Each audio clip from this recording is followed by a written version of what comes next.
Can you go to the hospital by yourself? I promise I'll take care of everything. My name is Emily, and I'm about to have a baby for the first time. I'm last month's pregnant. Although I'm nervous, I'm also very happy to be adding to our family. My husband Mark works a desk job and has weekends off, but he doesn't help much at home or with shopping. He often visits his parents' house on weekends because they live close by and he's very close to them.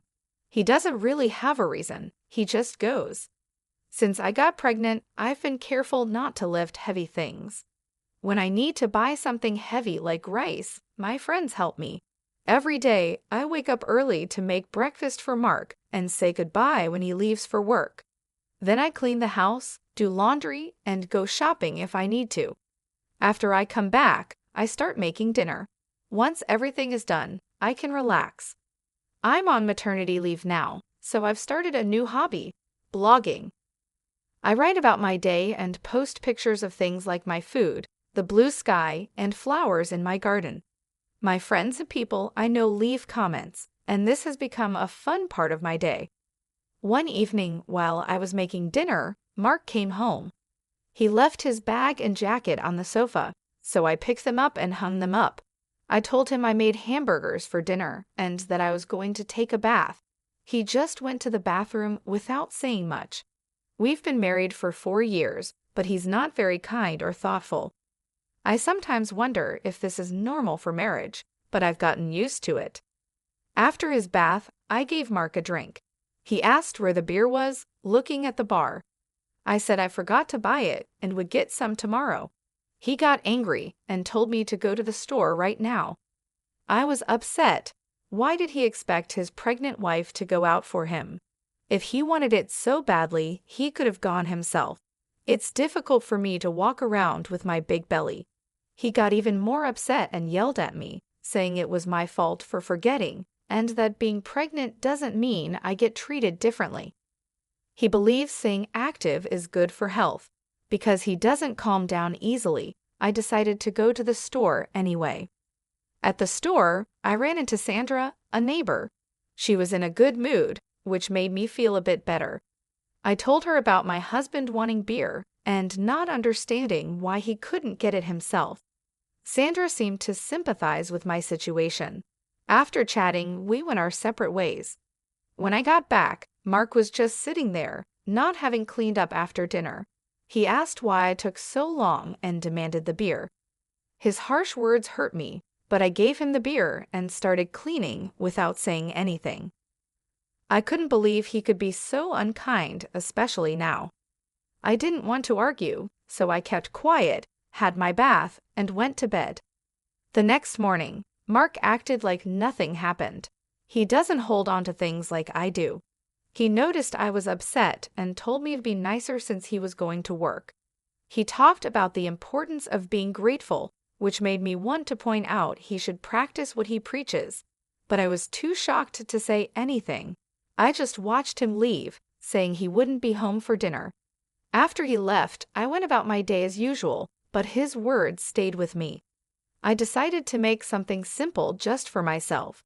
Then, as evening approached and I was about to eat alone, I was surprised by Mark's unexpected return. I hurried to greet him. He thanked me but mentioned his surprise visit was due to his plans being canceled. He was hungry, expecting dinner, but I had only prepared enough for myself. Mark's reaction was immediate and filled with frustration.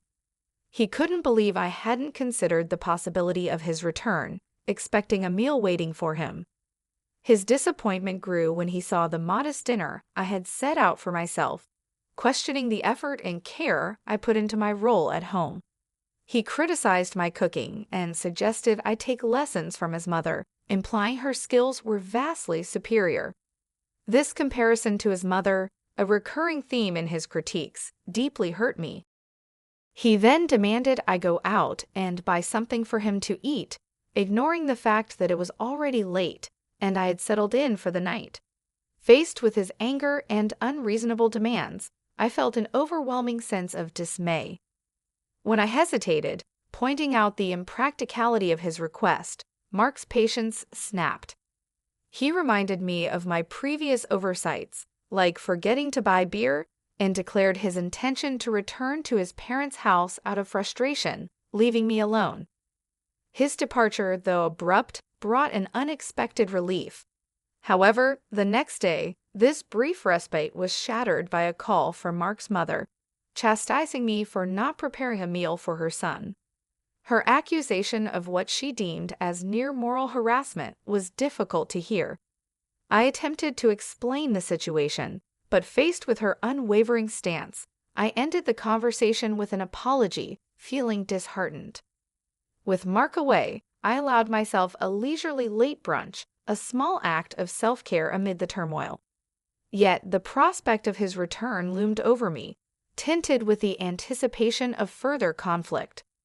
Determined to bridge the gap, I resolved to make an exceptional dinner that evening. I shopped with care, selecting ingredients for a special meal, and ensuring to include Mark's preferred beer, aiming to mend fences through a gesture of goodwill. I shortened my daily blogging ritual to dedicate more time to cooking, pouring my effort into preparing a meal that would surpass Mark's expectations. The table was set meticulously, reflecting both my dedication and a hopeful step towards reconciliation. As I surveyed the scene, a sense of accomplishment washed over me. In this effort, I found not only a means to potentially appease Mark, but also a moment of self-validation. I hoped that this dinner, a symbol of my effort and care, would be met with appreciation, marking a step towards understanding and mutual respect. I waited for Mark in the dining room, but he didn't come home. I tried calling him many times on my phone, but got no answer, which made me worry. Hours passed, and I thought maybe he went to his parents' house. They hadn't seen him either. It was getting late, and I was about to call the police when Mark finally came home, very drunk. He fell in the hallway, and when I went to help, he yelled at me to go away and not to touch him. He insulted me, and it hurt a lot.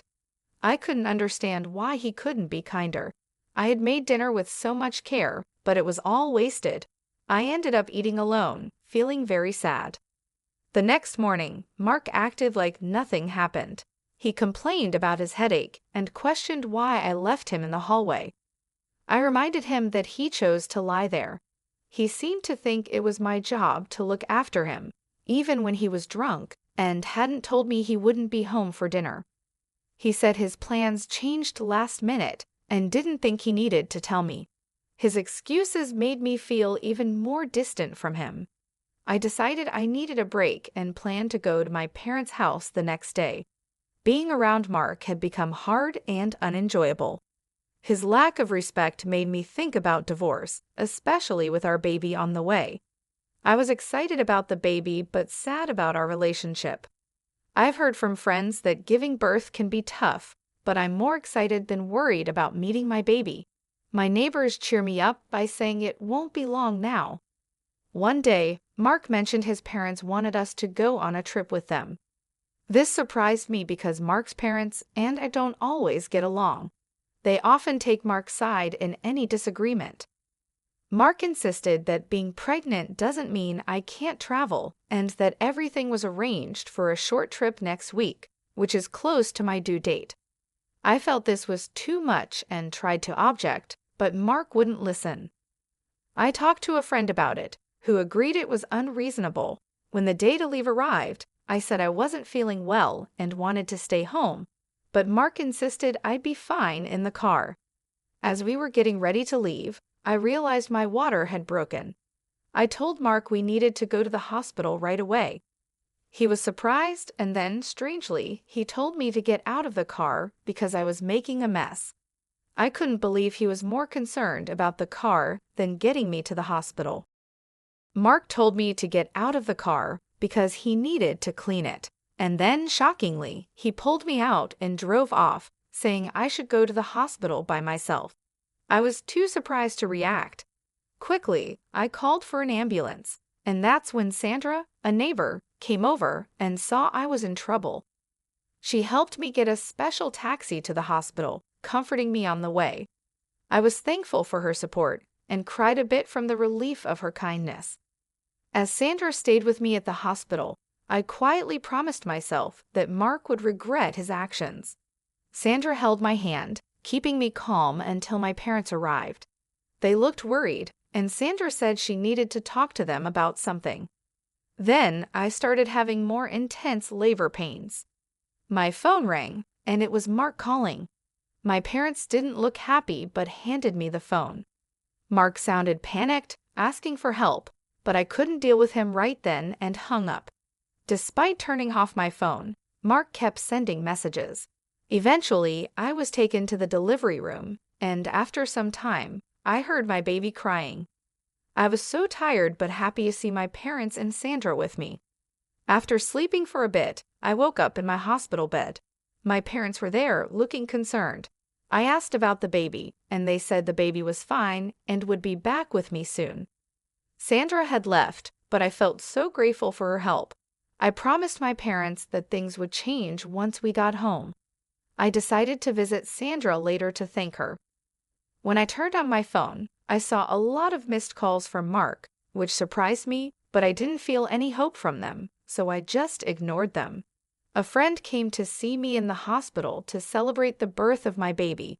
As we talked, I told her about what happened with Mark. She was shocked and even joked about wanting to scold him. She made sure I knew resting and my health were most important, then she left. My parents, already knowing the full story from Sandra, asked me what I planned to do next. I told them I was thinking about getting a divorce, and they supported my decision. I decided to stay with my parents after leaving the hospital. Mark tried to visit me at the hospital, but I had told the staff I didn't want to see him, so they didn't let him in. The next day, Sandra visited with a fruit basket. I was so happy to see her. She reminded me to take it easy because getting tired after having a baby is common. I thanked her a lot for her help and said I didn't know what I would have done without her. Sandra told me it was most important that me and the baby were healthy, and she was glad to help. I promised to thank her properly once everything calmed down. Sandra mentioned she had told her husband about what happened, and he was very upset. I felt bad for involving her in my problems. Then Sandra revealed something surprising. She was actually the wife of the CEO at the company where Mark works. We became neighbors when we first moved here. This made me realize just how much I had brought Sandra into this situation. I didn't know that Sandra was the CEO's wife. We met often at the local stores and started having tea together. That's how I learned about her husband's important job. My husband didn't know any of this because he never joined me in meeting our neighbors and didn't like to socialize. Sandra once asked me not to tell my husband about her identity because she didn't want to cause any trouble, and I agreed. With my difficult situation at home, Sandra offered to talk to her husband about it, but I didn't want to bother her. After what happened recently, it seems that Sandra decided she had to act, which is why my husband was trying to reach her. I'm really grateful to Sandra for her support. She told me I was a dear friend and she couldn't just watch me suffer. Even though my husband kept sending messages, I ignored them, focusing on my future with my baby. Just before leaving the hospital, a friend showed me a social media post about my situation. She has many followers and had shared a video someone took of me being yelled at by my husband when he made me get out of the car. My face was blurred for privacy, but the video got a lot of attention, and people figured out who my husband and his company were. Now he's facing a lot of criticism online. I was shocked to learn how much attention the situation with my husband had gotten online. My friend, seeing my surprise, simply said that my husband and his actions were his own doing. The story had spread so much that even my husband's friends knew about it. He tried to excuse his behavior by saying he had plans with his parents, which led to criticism of them too. Stories about my husband's parents started appearing online as well. Then my mother-in-law called me. My friend suggested I should answer and speak my mind, but I was too overwhelmed and chose to ignore the call. Soon, my missed calls were full of attempts for my husband and his parents to reach me. The hospital staff knew about my situation and supported me, ensuring I wasn't disturbed by my husband or his parents. As my discharge day came, I worried about encountering my husband and his parents outside the hospital. My parents assured me there was nothing to worry about. On the day I was leaving, I heard my husband and in-laws calling out to me. Suddenly, men in black suits formed a barrier around me, making me feel safe. They were there to protect me on someone's orders, and my mom reassured me once more, saying I had nothing to fear. With their protection, my husband and his parents couldn't get close as I got into the car safely. I'm really thankful for Sandra's help and have been thinking about how to thank her properly. My parents agree and want to show our gratitude too. Even though I've started a new chapter and am enjoying better days, my husband and his parents keep trying to contact me. I sent them divorce papers, but they didn't seem ready to accept them. Once, when they called and spoke rudely to my dad, he got upset and they ended the call quickly. We decided to get help from a lawyer who was a friend of my dad's. The lawyer was willing to help us after we told him about the situation and the video that was shared online. When the lawyer contacted my husband on our behalf, my husband was surprised and then stubborn, insisting we could solve our issues without a lawyer. But the lawyer made it clear he was representing me, and it was my choice to involve him. My husband didn't want to agree to the divorce at first, but the mention of possibly going to court made him change his mind. He said he didn't care about our child and didn't see why he should pay child support or how we split our things, claiming he did nothing wrong. The lawyer explained the legal side, but my husband was still not convinced until the lawyer mentioned court, which made my in-laws agree to the terms quickly. I was stunned by my husband's attitude and couldn't believe I had married him. I've been talking to Sandra about everything, and she jokingly suggested we could go after my ex-husband's retirement money as a way to get back at him. Sandra's cleverness really surprised me. The lawyer told me my husband wanted to say sorry in person, but I chose to talk over the phone with the lawyer there. My parents were with me when he called. He started by blaming me for everything, saying his life was falling apart and it was all my fault. He even asked me to come back to him, saying he'd forgive me. I stayed calm, and when he insulted me again, I told him we were recording the call to use as evidence. He was shocked and quickly changed his tune, claiming he was joking and couldn't live without me. I hung up and gave the recording to the lawyer, who couldn't believe my husband's behavior. My parents and I were sure we wanted nothing more to do with him. There was a strange part of me that found this situation slightly amusing. The divorce went smoothly, with no problems in dividing our property or arranging child support. Thanks to Sandra telling her husband, who is my ex-husband's boss, about what happened, he faced consequences at work. The boss values family and didn't take kindly to my ex-husband's actions. Mark couldn't keep his job after what happened. Without work, he couldn't pay for his house and had to move back in with his parents. The video that went around made it hard for him to get a good job, so he just did small jobs here and there. People also started talking about his parents, making them feel uncomfortable in their own community. This situation was tough for them, maybe even tougher than dealing with any legal trouble. After things calmed down and I was feeling better, my family and I went to thank Sandra and her husband. They were really kind to us, especially to my baby, making us feel welcome. Soon, Sandra and my mom became good friends, and our dads got along well too. Sandra and her husband have a son who is about my age, and surprisingly, we started getting closer. A few years later, it looked like I might become part of Sandra's family, which was something nobody expected.